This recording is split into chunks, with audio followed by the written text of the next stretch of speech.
So a lot of people shrug their shoulders. So look at the distance between my ears and my shoulders. I want it here. I want to increase the distance. Arching your back, when you're trying to brace, you're not contracting those muscles, so they're not helping you. A lot of people, they talk about, should you time your rest period or not? Well, I think, why not? Okay, last set. Squat day today, we're changing programs. The emphasis is now on building my deadlift. That doesn't mean I take my squats out, but what it does mean is I'm not trying to push my squats to like those numbers beyond 300 kilograms, which was the goal of my last phase. To achieve that on my last phase, I brought back my deadlifts because it's very hard at that level to bring them both up in the same week because they interfere with each other for recovery. So now my goal is to bring up my deadlift. So my squat work is to not really max out to the same degree. So what I'm gonna do is still squat, but I'm gonna bring in a squat variation that allows me to still get stronger with my squat. So I still work hard, but I bring in a variation that forces me to reduce the amount of weight that I lift. So it's reducing the total fatigue so that I have more energy for my deadlift day. Cut to the chase, that's gonna be a paused squat. So that's what this phase is going to be, and I'm still gonna go heavy for a paused squat. So I'm thinking that the numbers are gonna be anywhere between kind of 240 to 260, which is really, really heavy, but it's different to, 300s, which is what my last phase ended on. And that's going to allow me to continue getting stronger, but then also allow for energy for a heavier deadlift, which I want to progress to, 310, 320 later on in this phase. So anyway, so today I'm just warming up. I've done my leg presses, and now I'm just going through the pattern. I've got my empty bar here. I'll probably do 1 or 2 sets on the empty bar, and then I'm going to do triples. I might get to 240 for my first set of 3. This is going to be kind of like testing week to determine what I do for the rest of the program. So I'm looking at, loosely in the top of my head, like 3 sets of 3 on 240 kilograms paused. Seems like a decent number, and then I'll do some accessories after that. Why I do the pause? Well, it's because it's a great stimulus. Like the fact is a paused squat is a great squat variation, and the reason why I'm doing it now is because it's forcing me to use less weight.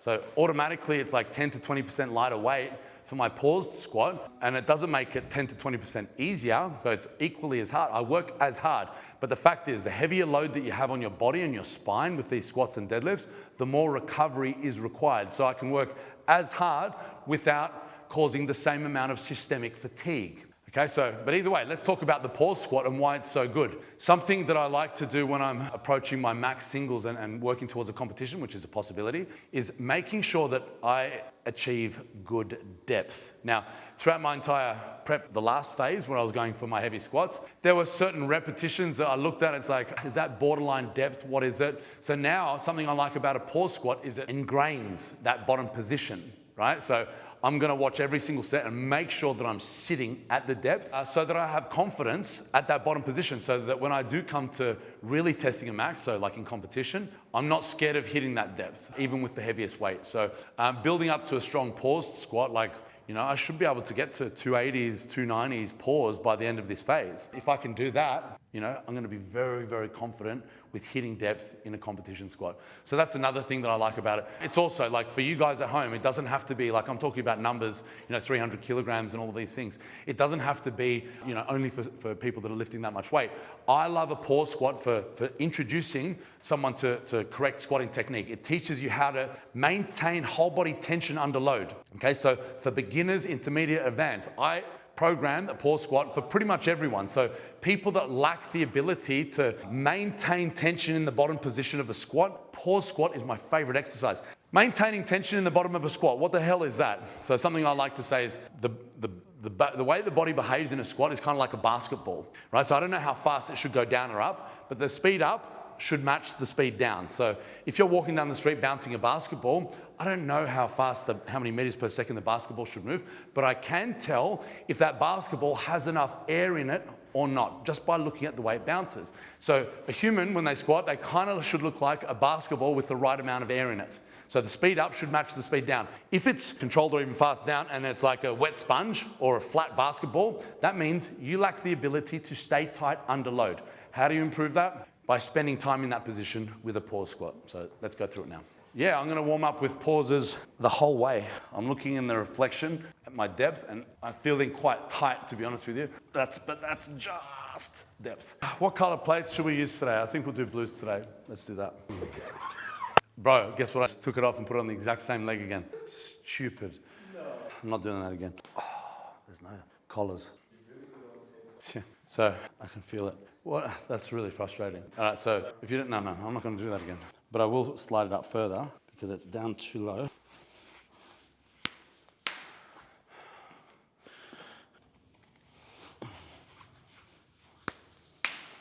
I'm just going to do it. So I'll just do one more set here. This was sliding off because I didn't put the clips on. So check this out. We'll probably just go 1 rep, 1 rep, 1 rep. Now, because I'm warm, I've done a whole bunch of my usual leg presses to warm up. I did 3 sets on an empty barbell. Okay, and this is my second set of 60 kilograms.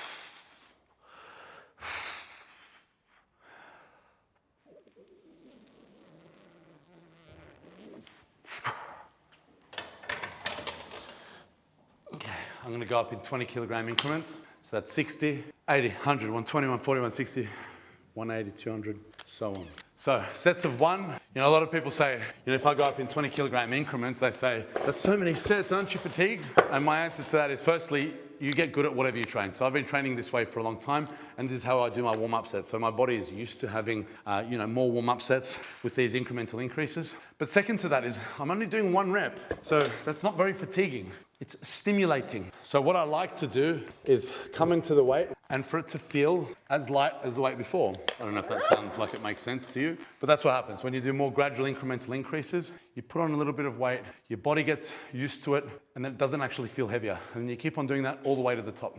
So if I went from here, like I'm warm, but if I put 100 kilograms on it now, it'd feel like I've been hit by a truck, but I'm not gonna do that. I keep all my equipment on for the whole session, it just makes it easier.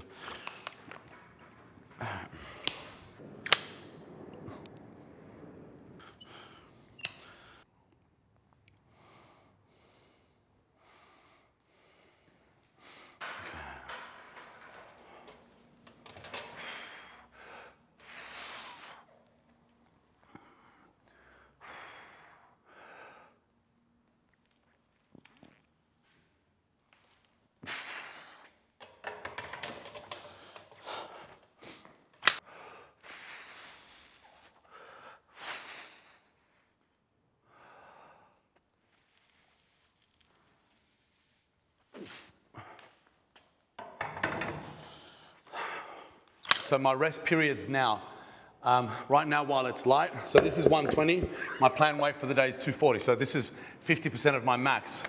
How long has my rest been between these? However long it takes to put the plate on, readjust, have a sip of water, and then I come back in and do a set. So that could be anywhere between 1 to 3 minutes. I'm not really timing it. And I'm probably gonna do that maybe up until 180 kilograms, and then I'm gonna start increasing the rest period. So when I get to 180, 200, 220, I'll probably start doing 4 minutes, 5 minutes, 6 minutes. I'd say 6 minutes will be my rest between my last warm-up set and my first work set. And then in between work sets, it'll be 6 to 8 minutes. So right now, I just put on the plates, chatted to you guys, so it's been about 2 minutes. So ready to go again.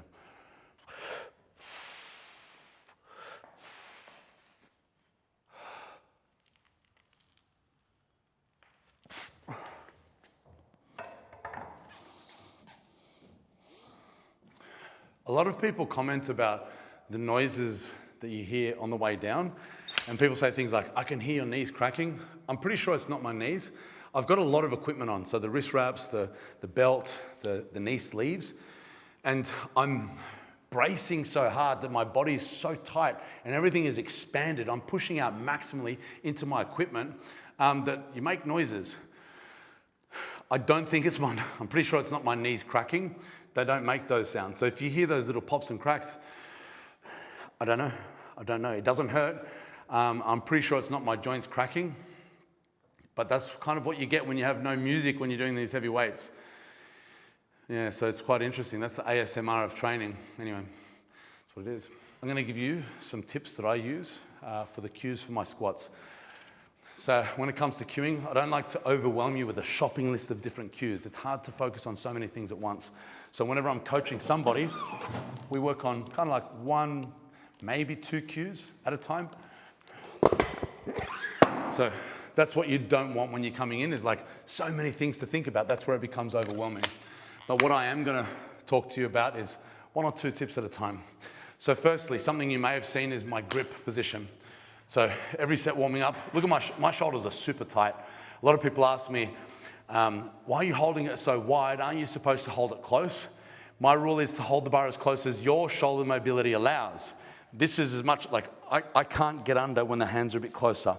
Not yet. I have to wait till my shoulders are a little bit warmer. So my first set, I was here. My last set, I was kind of like 3 fingers, collar to collar. So when you do 3, that's called a talon grip. It's a pretty cool tip for people that have like some type of shoulder tightness or bicep pain or whatever it is in discomfort. 3 fingers, it allows you to position your wrists so you're on a nicer angle. When I do 4 fingers, I have to change my wrist angle on the barbell, which can increase the tension on my shoulders. So increased tension on shoulders. So listen to those words. I want increased tension, especially for my top sets. I want to be as tight as possible. But right now that I'm not as warm and I'm getting more and more mobile each set, I can't afford to have that much tension. So 3-finger talon grip is a great alternative if you experience shoulder discomfort. So that's where we're at now. So here's the cue that sounds funny. Hold the bar as close as your shoulder mobility allows. So for most people, their hands are kind of like here-ish. For me, I've got really tight shoulders. Anyway, so that's as close as it allows for me. Now, the reason why we want to hold the bar close is it allows us to squeeze our shoulders together. That action there where we squeeze our shoulders together engages those mid-back muscles, which is rhomboids and traps. So the muscles that are in between my shoulder blades to squeeze those together. When I squeeze those together, it stops me from being able to fold in half. So I don't want to fold in half. I want a rigid upper back. So that's how we initiate upper back tension, is close grip. So for me, this is close grip. It's relative to you. So this is my close grip. For you, it'll be a lot closer than that. Now, I place this on my rear delts. Okay, now here, elbows back and down. So I don't shrug. So a lot of people shrug their shoulders. So look at the distance between my ears and my shoulders. I want it here. I want to increase the distance. So if you're shrugging, that's what people do to hold the bar in place. To create a shelf, they go like this because they're scared the bar's going to roll off. If you do that, you're doing it wrong. We want to create the shelf by pulling the elbows back and down, so that's rear delts. But then I do want it down. Increase the distance between your ears and your shoulders, and that's the strong position. You ready?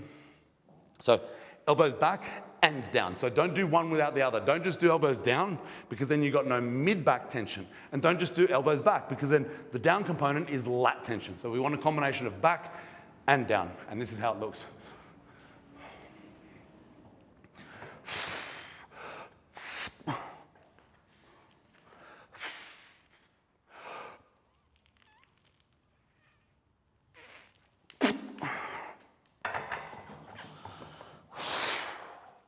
Okay, so that's upper back tension. Now we're going to talk about, so a lot of people ask the question, how do you brace in a squat? And this is me trying to explain that a brace isn't just limited to what you're doing with your abs and your breath hold. Upper back brace is a thing, so is your lower body brace. I don't just stand passively with my legs here, I stand actively. So my legs, my lower body is engaged from the moment I unrack it. And what I like to do is stand in my comfortable stance, which is going to be different to everybody. Here's one that you can use straight away, is feet just outside of hip width, toes pointed very slightly outwards. So that's a great start point that you can consider. For me, I've been doing it for a while, and I've developed strength for my low bar squat in a slightly wider stance. If you're unfamiliar with this and you try it from day one, you'll feel uncomfortable. You've got to build strength with a slightly wider and wider stance. It takes time.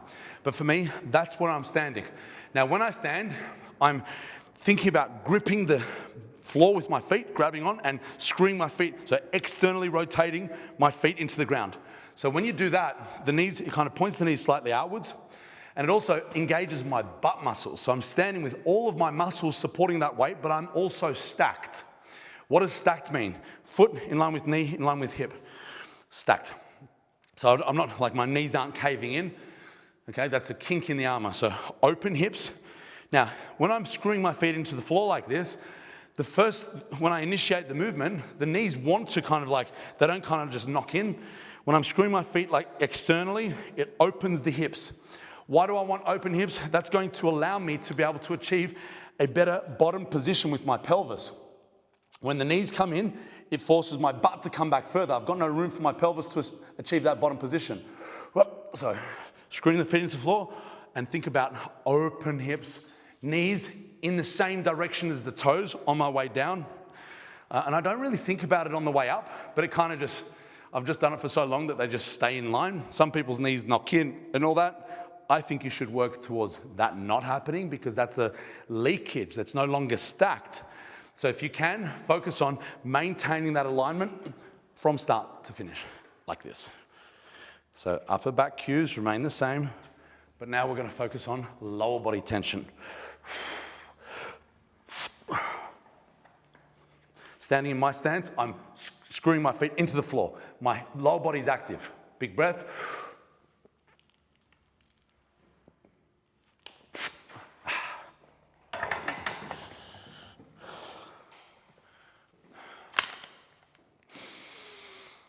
So that's upper body brace. Lower body, kind of like start position. Next, we're going to talk about core brace, all right? So what do we do with our core? I'm using a belt. Now, something that's cool about a belt is it gives me kinesthetic feedback. So it teaches my body to press against the things that are touching it. So the belt is wrapping around 360 degrees around my core. I want to expand my entire torso into that belt. So not just the abs. I want to push my back into the belt. I want to expand the entire ribs, the entire midsection. So that's how I breathe. I expand my belly, right? The next thing I want you to think about is, imagine I'm going to punch you in the guts, right?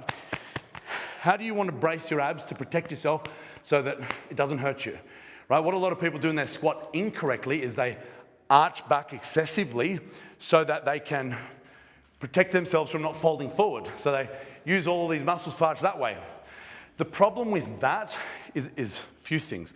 One, it changes the pelvis position to, it's called anterior tilt. I don't want anterior tilt. We lose range of motion in depth when we anteriorly tilt. Watch this. Come down and then you go into butt wink, right?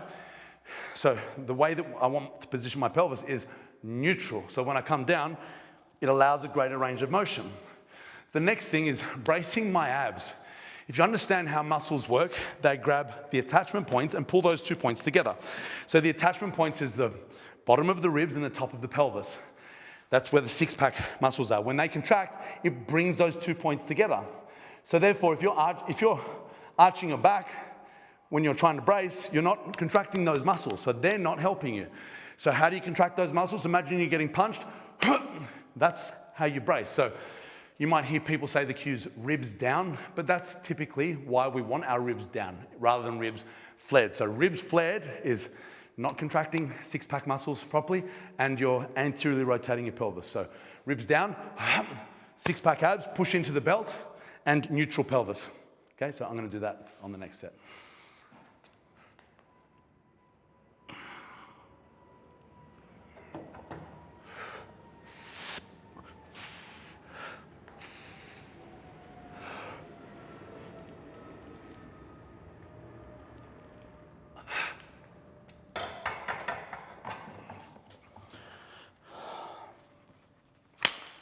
Okay, so if you notice, I'm not going to talk while I'm unracking because it feels heavier when I do that. So I'll do all the talking before and after the set. So next up is 200 kilograms. So I've shown you upper back tension, I've shown you how I position my feet and now how I've got active feet. I'm gripping onto the floor and screwing them into the floor. External rotation, which engages my hip muscles. And then I brace by expanding into the belt and ribs down.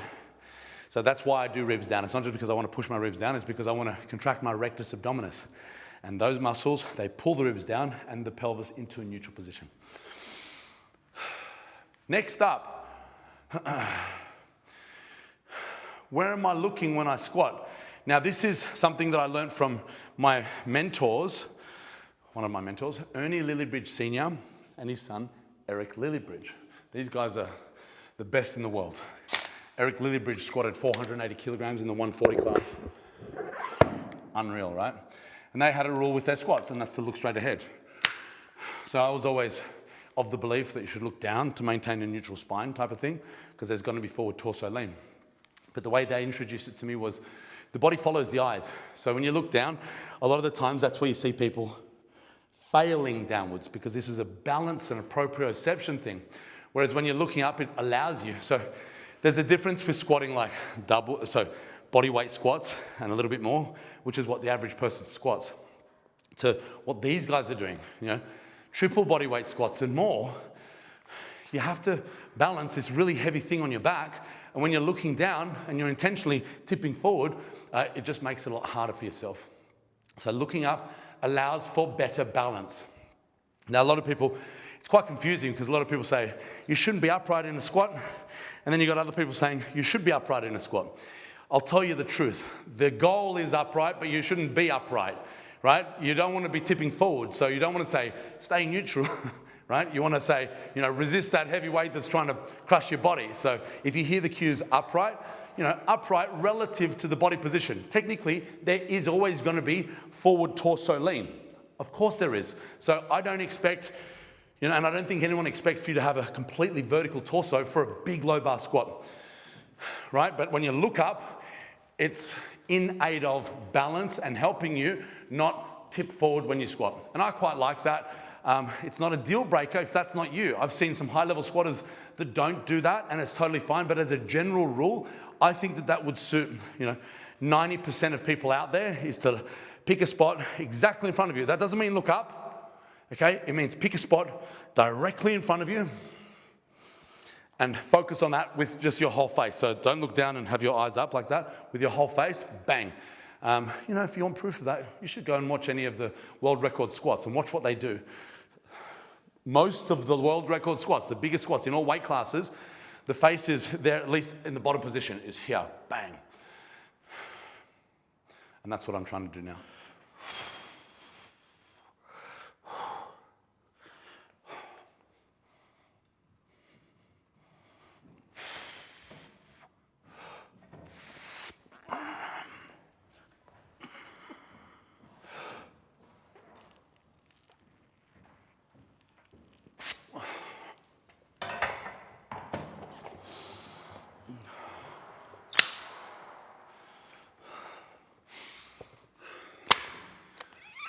One more warm-up set, which is 220. You know what's funny?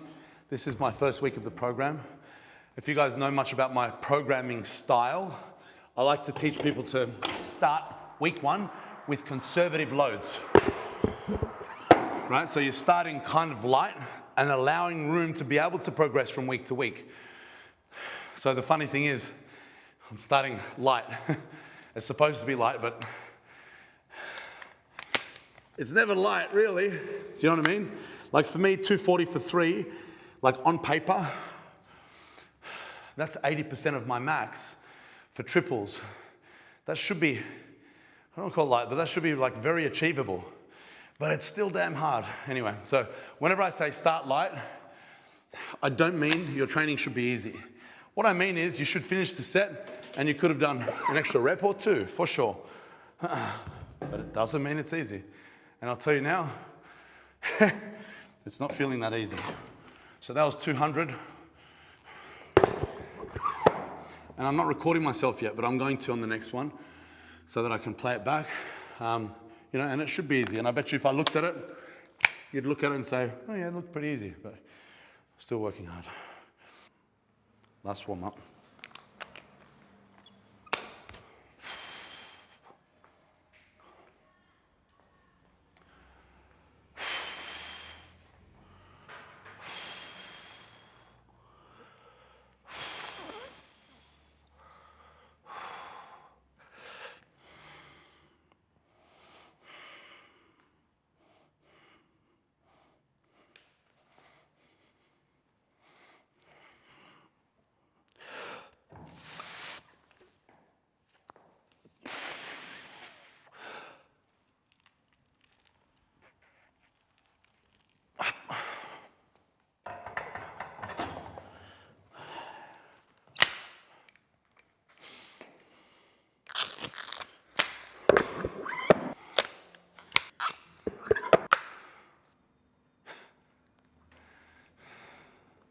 I'll tell you why I'm laughing, because you probably saw my face went, I was just looking at it going, oh, how dramatic.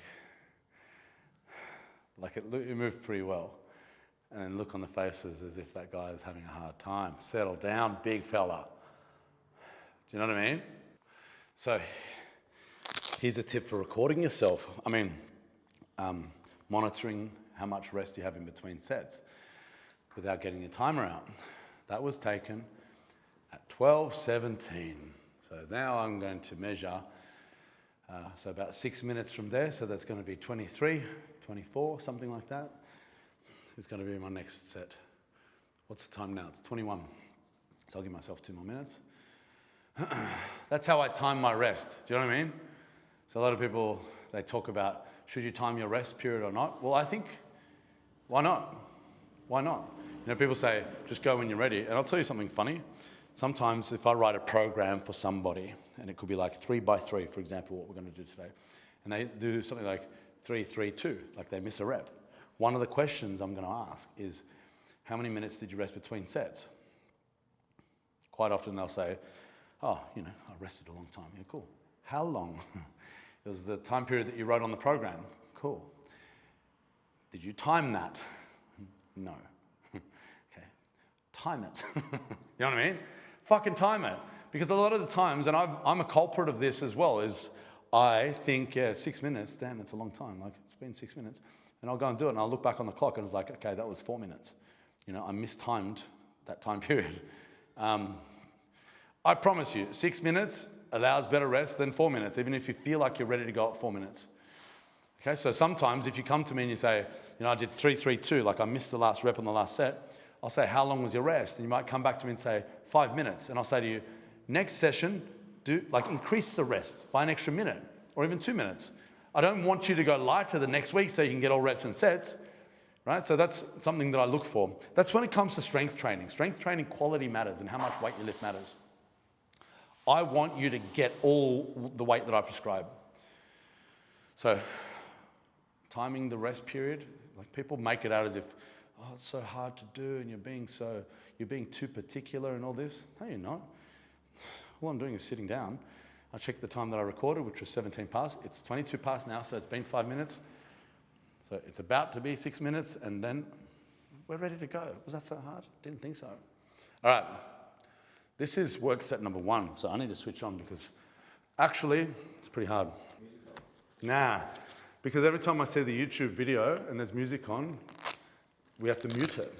So for those wondering at home, if we don't mute it, YouTube will turn it off or whatever they do. So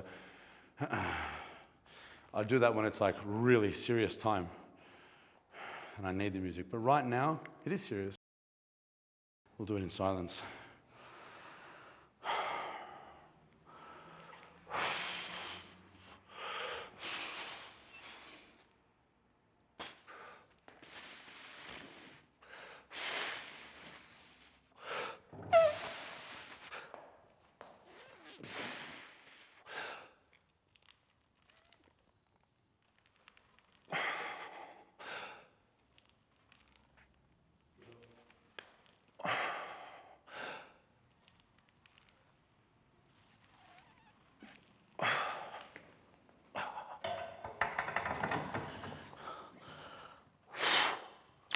That was hard.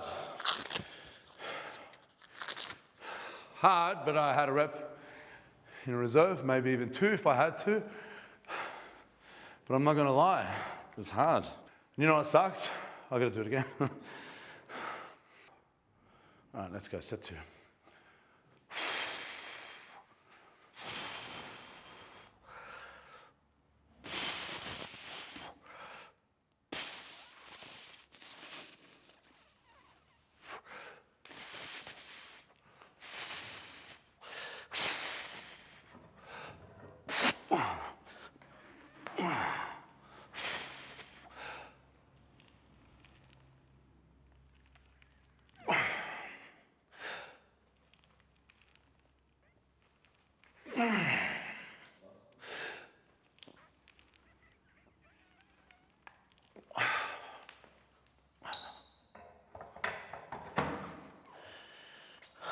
Okay. Oof. It's tough, but it wasn't really harder than the first set, you know? It looked easier. Really? Especially the last one. Maybe. You know, I'll tell you why. Let's be real. I think my last pause was a bit quick. Whatever. Let's see.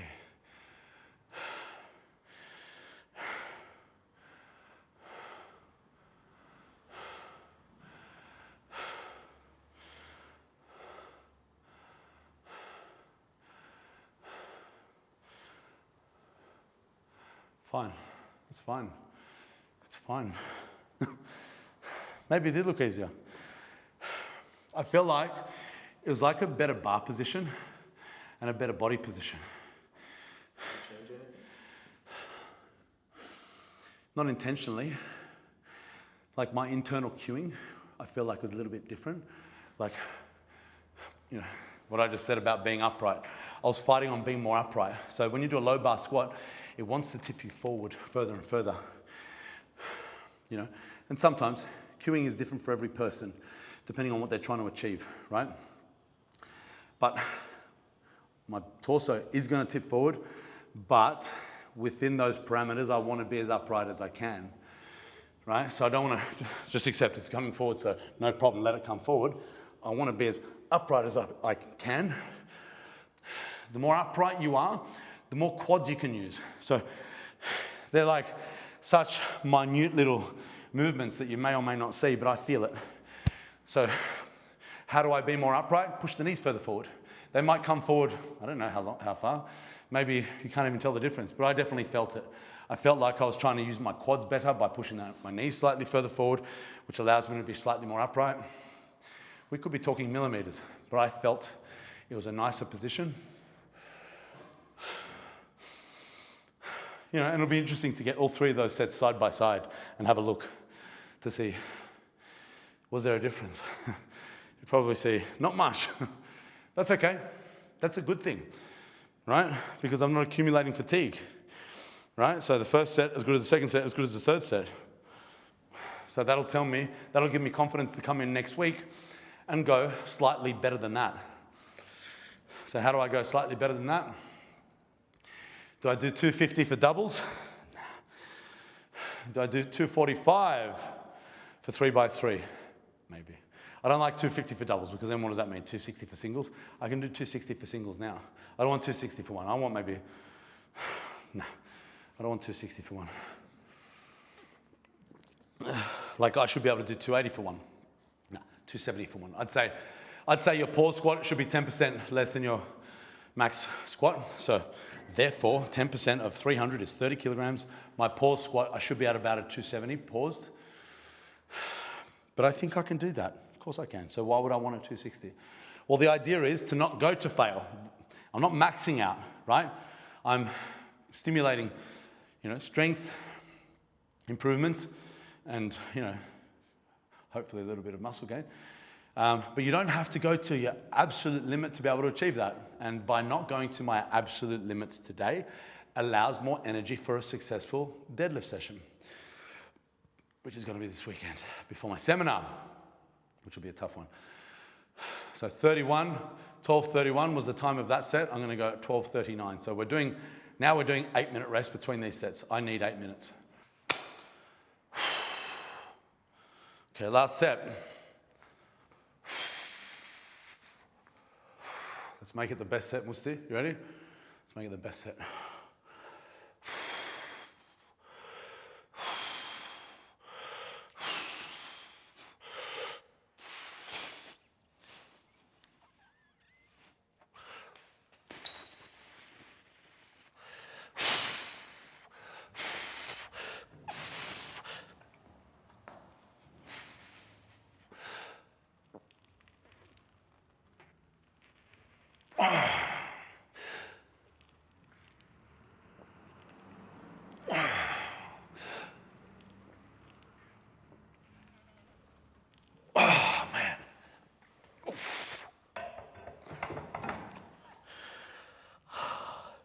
I feel like that was a little bit slower. That was probably my slowest set, but it's pretty good.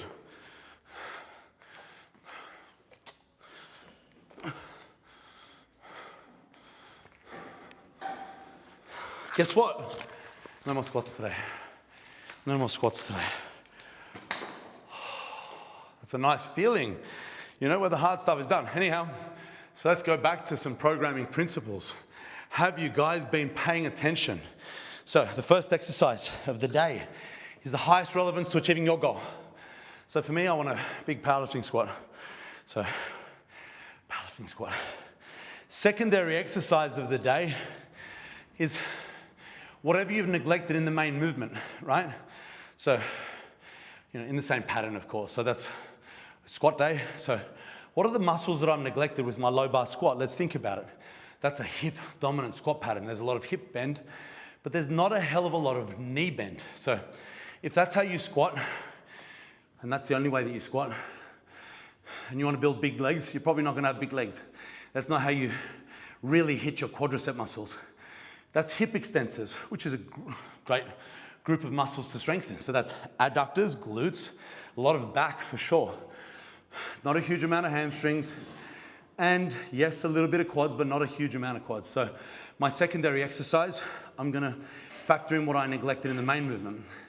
There was a lot of hip bend. Next exercise, I'm gonna do a lot of knee bend. So my favorite knee bend squat pattern, I've been doing it a lot, and I'm gonna keep doing it, but not this session. But that's the stiletto squat. For now, I don't wanna do a stiletto squat, I'm smashed. I'm gonna save that for my deadlift day. For now, I'm gonna do leg press, quad dominant. Come and check it out. You scared me for a second. You thought I was gonna do more stiletto squats? That's so brutal, imagine that. Great, no more squats. But guess what my secondary is? More squats. No. I have done it plenty of times, but not when I do I've done it when I do one top set. So if I did a top set of 3, then it would make sense to go, let's do back downs on some stiletto squats. But I did 3 big sets. No more squats. So next up, we do leg press. My soul, bro. My soul. Don't worry about your soul. I'll show you what I mean by quad dominant leg press. So typical leg press is more hip dominant. Around here, that's a typical leg press, great exercise. But I've just done a hip dominant squat pattern. So why do more hip dominant work? That's called exercise redundancy. It's hitting the same muscles as I just hit. So I go from, higher and wide to narrow and close. Very much what I would do in my stiletto squat. And I allow my heels to lift so that I can press my hamstring against my calf in that bottom position.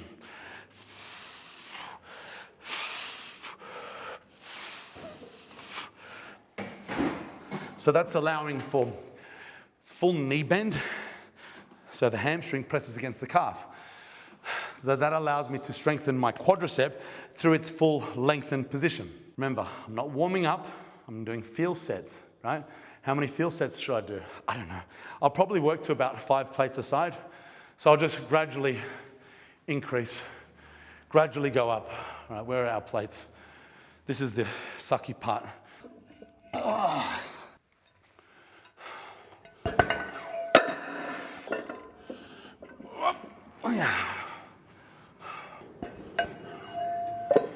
So I'll probably do 2 high rep sets. So my sets will probably be, 15 to 20 rep range, which is a strange combination. So there's the idea of building strength, so that's lower reps, heavy weight, and then building muscle, higher reps and lighter loads, build muscle. And there's a few thoughts that people like to do, like power building, which is where you do powerlifting movements, but then bodybuilding at the end of a session. That's not really what I'm trying to do. I guess I'm trying to build muscle and build strength. But what I factor in as a higher priority is choosing the most logical rep range for each particular exercise, right? So this has a much lower technical complexity, right? So I'm laying in a bench and just going up and down. So the technical breakdown, there's going to be no technical breakdown compared to a squat, very technical. You shouldn't do high reps with very technical movements. movements. So what's the most technical? Snatch, clean and jerk. The movements that you see in the Olympics. And you do not see those people doing high reps. They're typically doing 1 to 3 rep range. So for me, as a strength session, what's a good strength rep range? 4 to 6 reps. I don't like a leg press with 4 to 6 reps. Do you know how it feels for my brain when I go super heavy? Like for me to do 4 to 6 reps, I don't know how many plates I'd put on. Heaps. And the feeling of that, like the blood pressure build up in my head, I just would hate it. So for me, that's why for a leg press, I just don't like super, super heavy with low reps. It just doesn't suit the exercise. It doesn't make me feel good. So that's why for my leg press, I typically like to do higher reps. So that's what I'm going for. 15 to 20-ish reps. That's what we're doing. Yeah. What was that for? Hey, to be on your show. Ah, I thought she was congratulating me for my squat. Is that what you're doing? That was exactly what I was doing. Thank you. I've got a really good support team. All right. Maybe you can high five after this set.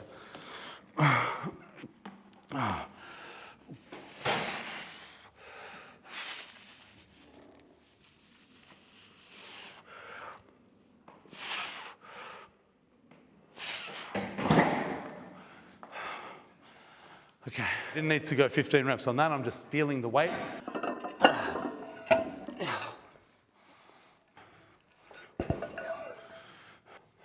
Okay, last warm up.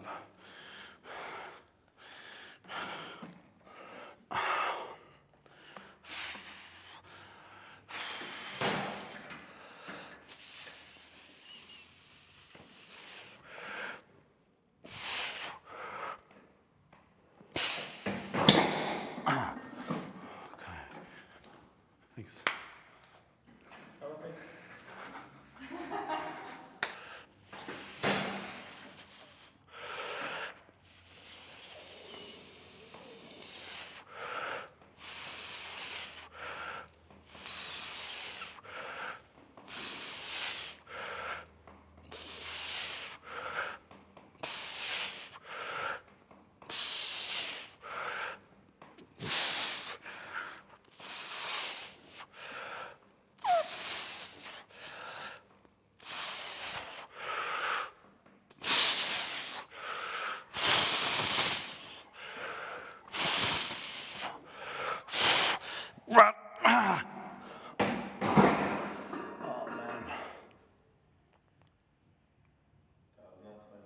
No, that was 15.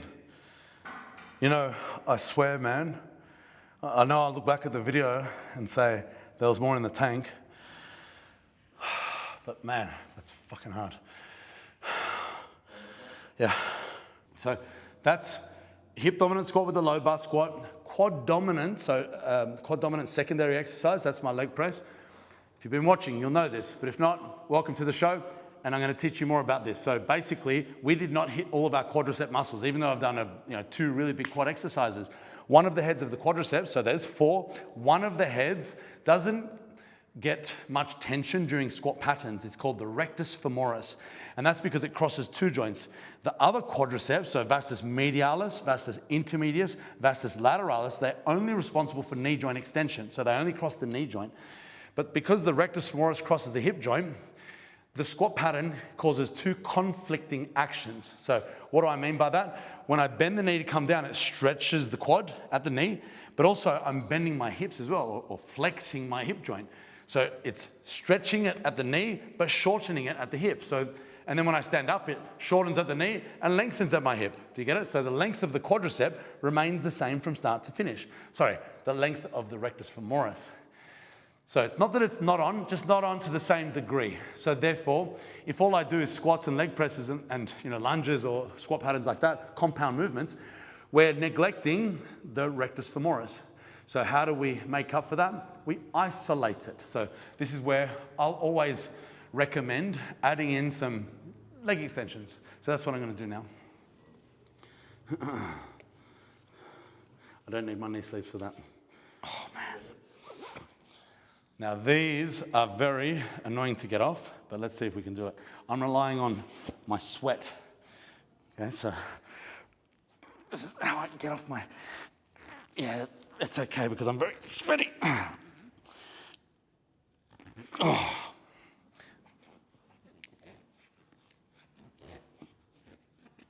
Yeah, good one. See that? At the start of the session, I had to swap legs. I'll show you what I'm talking about. Can you zoom in on that? See the split? That digs into the back of my leg. I don't know if you can see it. Well, my legs are more conditioned. So that cuts the leg. And it's very uncomfortable. Anyway, good, that's that. So leg extension. Here's some recommendations with the leg extension. See that? I've just sat the seat back a little bit. So when you sit the seat back, if you're sitting upright, it's fine, like it hits the quadriceps, right? But when I sit back, when I lean back, it creates a stretch at that specific muscle that I'm referring to that I don't want to neglect now. That's the rectus femoris. So leaning back gives you a slight advantage. It creates more tension on that muscle and allows better muscle building. So that's, I'll probably do 3 sets of 12 to 15. That's a feel set. So that's the first one, just to feel the weight. And then, you know what else I'm going to do? No, you don't need calves to be a powerlifter. We've established this. And for those that disagree, go and have a look at Colton, the limit breaker, and John Hack. Go and have a look at their calves. They're not very big, but they are very strong, stronger than everyone else in the world. So this is what I'm going to do. I'm going to alternate between a leg extension and a leg curl. It's kind of just like a free opportunity to get more hamstring volume, right? So typically I'd do my hamstrings on my deadlift day. So that's posterior chain day. But this is like, instead of just sitting there and waiting, 5 minutes between leg extension sets, I'll wait 2 minutes and do hammy curls and add some more volume. So sometimes it's not a matter of more volume is better, right? Because sometimes if you just do more and more work of like those big squats and big exercises, you're not able to recover from it. But these exercises are so easy to recover from. It's just a great chance to get a little bit more volume on those muscles and build some extra hamstrings while we're resting for quadriceps. This is a feel set. I don't really need to do too many. I'll do 1 feel set and then we'll go straight to the top sets. We'll do 12 reps on each. Yeah, so I'm gonna do 3 by 12 on a leg extension, alternate that with a hamstring curl, and that is your perfect leg day. Now, here's the thing. I say it's your perfect leg day. For me, I'm a powerlifter. My goal is to get a really big squat. Other people might have different goals and squat for different reasons, such as glute development, right? So if you want a perfect glute day, you could go, don't worry about the leg press, and instead of the leg press, do something like a hip thruster. So for the chicks out there, some guys like to prioritize glutes, but not as much. I think some guys should, but either way, squats, great exercise for glutes, same with deadlifts and these things, but not as targeted as something like a hip thrust. So if I was to focus on not squats and not quads, to get the perfect lower body day, I'd probably go squats, pair that with a hip thrust, and then pair that with a leg extension hamstring curl. That's another great alternative for a perfect lower body day. But anyway, I'm a squatter and I choose that one instead. Anyway, so that's my session. I hope you liked it. We will be back later on this week. We will.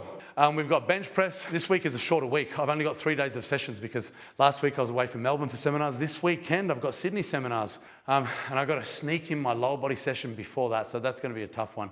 But either way, you're going to see that's my deadlift day. And I'm going to see you guys then. Have a good week, everyone. Program set in stone then? You could say it's set in stone. None of my programs are really set in stone. So loosely, I'm probably going to keep that, like 3 by 3 pause on a low bar squat. Sometimes I might feel a little bit spicy and go heavier. But yeah, realistically, 3 by 3 pause squats, pair that with 2 sets of 15 leg press, and then these ones here. And then on my other day, there's going to be deadlift day with stiletto squats. So my deadlifts, I'm thinking of just keeping on doing singles. So low percentage of your max singles. So last week I did 2 by 1 and 270. I'm thinking of just adding 10 kilos every week. So this week I go 2 by 1 and 280, followed by my stiletto squats. That's a good session. We'll see you then.